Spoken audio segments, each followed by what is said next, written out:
So, I'm a 23-year-old Italian male living in a not-so-small town in southern Italy. Now, it's not the most secure town in the world. In fact, we have a long history of microcriminality connected to local mafia. But if you're smart, you can keep yourself out of trouble. I need to explain my daily commute and context first, to make things better to understand. You could skip this if you want. Basically, I live in the old part of the town, as here it is common for every town to be built around its antique part, and some parts are beautiful and well kept, others not so much. You find good families and great folk sharing space with more pesky dudes. Doesn't help that the town's castle has been converted into a prison. But luckily, only for minor offenders. Now, to the encounter itself. It happened just this January. I just came back from my university. It's just a 20-minute drive in the car, but with shitty public transport, it could take up to an hour or two to get home. And as I like to study in the library till it closes at 6:30 p.m., I usually come back home at 8 p.m. or later. I get greeted by my dog, and I take her for a walk around this part of town and the castle, since it's her favorite spot to meet other street dogs. So she was taking longer than usual to do her business, and I was freezing, since I was wearing lighter than I should. Plus, it was snowing, which is super rare, like super, and it was the first time Maya saw snow, so she was excited too. For that, I decided to walk back home and grab a jacket to better take the light of this occasion. And on my walk home, to cut shorter, I have to pass this abandoned building under construction. It's pretty shitty, has just the pillars and floors done, but a lot of kids used it to play and climb around. Now, as I walk there, I see this guy standing there.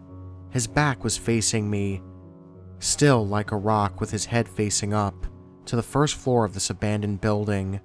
Dirty beanie hat, heavy winter jacket, and a tracker suit too wide for his build, and there he was, still. At first I froze too, but it wasn't an extraordinary encounter, since there are a lot of weird people around and I decided to pass on. But the first red alert light was on when I watched Maya, and her back fur raised and was looking this guy dead in the eye. She never did this. As we walk to him, she keeps this behavior, and as we were walking there, she emits a low-pitched growl. That makes this man turn around. I never ever saw his face around here, and if you aren't local, you really can't end up there if you didn't want to. And oh my god, his face was so creepy. Typical greasy hair and undone, 3-day beard. He extended his hand to Maya. "Hey doggy, look how cute you are." Stupidly, that calmed me down a bit. Maybe he was just a mentally ill person walking around. I know some of them around here and they all pretty much looked like him. But when he was trying to pet my dog, I hear something moving on the first floor's concrete. Thought it must have been a cat, but Maya would have already been jumping around trying to catch him. So I looked up and see this little girl, around 10 years old. She had only fear in her eyes, wide open, really desperate, and I'm not exaggerating this detail. She had a familiar face though, must have been one of the kids that played around this building. Now, she must have seen me walking my dog around, because as soon as she recognized me, she caught my eyes and tried to whisper, "Help," with her lips. After this, I turned my head around, and the creep is watching me now. I would like to say he had the usual creepy smile, but he didn't. He just had a very serious face, now looking dead in my eyes. I don't know what to do. I'm a 19-year-old tall guy, 6'2", I think, and kind of imposing, but I never fought anyone, and I'm a really peaceful guy. In a fraction of a second, this guy looks up again and says, "Come down, sweetie. We need to get home. The food will get cold." Yeah, sure, totally believable, 10 out of 10. "Who are you and what are you doing here?" I ask him. "I am her uncle, and I need to get her home to eat," he says with the most serious look. I was thinking what answer to use as an excuse to bring her down and get her to safety, and being the sarcastic bitchy type in this situation, I say, "That's strange because I'm her uncle." This doesn't add up. At this point, the little girl has the brilliance to lean off and say, "Hey uncle, can you help me get home? Mommy will get worried." Now, this guy didn't seem too threatening at the moment, just creepy. So I go under the building to take the little girl, and as I prepare to grab her, Maya first growls at him, then barks. Now, she usually has a really feminine high-pitched bark, but with this guy, it was really low-pitched and scared even me. To that, I turn around and see this guy with a hand behind his back, reaching for something. Oh shit, I think. I can't fight for shit hand to hand. If this guy has a knife, this would end up badly. He stops his reaching motion as the bark is now continuous, and in the heat of the moment, the little girl leaned off and I grabbed her with one arm, the other one keeping Maya at bay as a deterrent, and while she was descending, I asked if she had a phone. "No, I don't have it," she said that, and you could hear she was on the brink of crying. So as soon as she touched the ground, I unlocked my phone and gave it to her. She took the phone and immediately legged it. I should have been glad to do it, but my immediate thought was, if she did all of this to steal my phone, I will be deadly pissed. After all, it wouldn't have been unusual, but I basically asked her to take it, so it would be impossible, I think. Anyways, the girl is gone. I turn around and this dude has a fucking knife out. Not a pocket knife, one of those big-ass kitchen knives you use to cut bakery bread. And me being so careless in the kitchen, I know how damn sharp those things could be.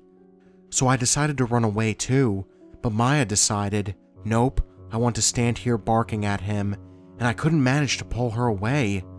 She is almost 30 kilograms, but that was a grip too strong even for her. So we were there stalling, and this guy starts swinging the fucking knife in the air. I want to run, but if I leave my dog, I know she could end up really bad, and even if I managed to pull her, he could run after us. And there we were, him swinging the knife with empty eyes, my dog barking, and me shitting myself not knowing what to do.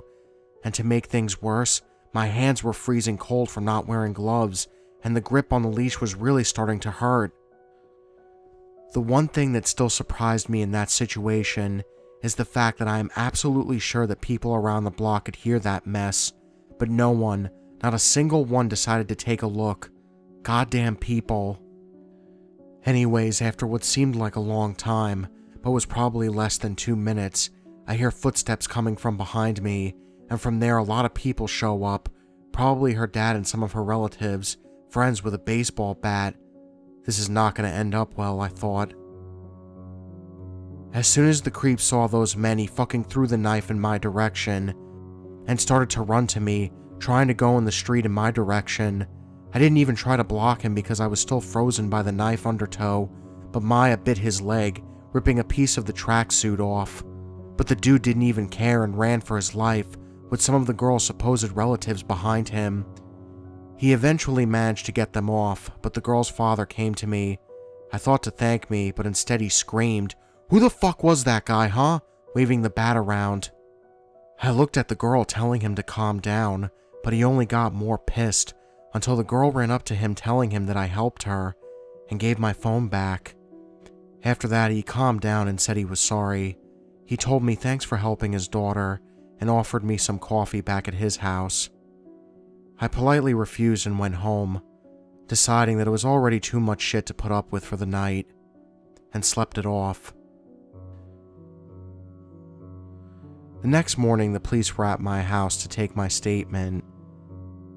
The police officer managed to show me some photos of the guy, but nothing came out of it. He probably wasn't even from here. You could tell from his dialect accent. And that was the end of it. I surely did not do the best I could, but I'm still glad I could help that little girl. I don't know where she would be if me or someone else didn't show up. So, creepy uncle wannabe guy, let's not meet again.